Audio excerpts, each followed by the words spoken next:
വർഷം 1987 ജൂൺ 24 ആ രാത്രി തെക്കേ അമേരിക്കൻ കാൽപന്തിന്റെ ചൂടും ആവേശവും ആകാശത്തോളം ഉയർന്ന അന്തരീക്ഷം.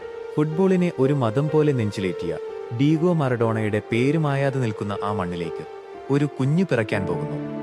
അർജന്റീനയുടെ ഹൃദയമായ റൊസാരിയോ നഗരത്തിലെ ഏറ്റവും സാധാരണമായ ഒരു കുടുംബത്തിൽ അവൻ പിറന്നു വീണു. അവന്റെ പേര് ലയണൽ ആന്ദ്രേസ് മെസ്സി. അച്ഛൻ ജോർജ് മെസ്സി ഇരുമ്പുരുക്ക് ഫാക്ടറിയിലെ തീച്ചൂളയിൽ രാപ്പകൽ പണിയെടുത്ത ഒരു തൊഴിലാളി.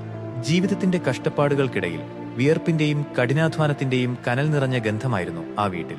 അമ്മ സെലിയ കുച്ചിറ്റിനി അവന് വാത്സല്യത്തിന്റെ തണൽ നൽകി. തങ്ങളുടെ മകൻ ഭാവിയിൽ ഫുട്ബോൾ ലോകത്തുണ്ടാക്കാൻ പോകുന്ന പ്രഭാവത്തെക്കുറിച്ച് അവർ അറിഞ്ഞിരുന്നില്ല. പന്തിലെ മാന്ത്രികം.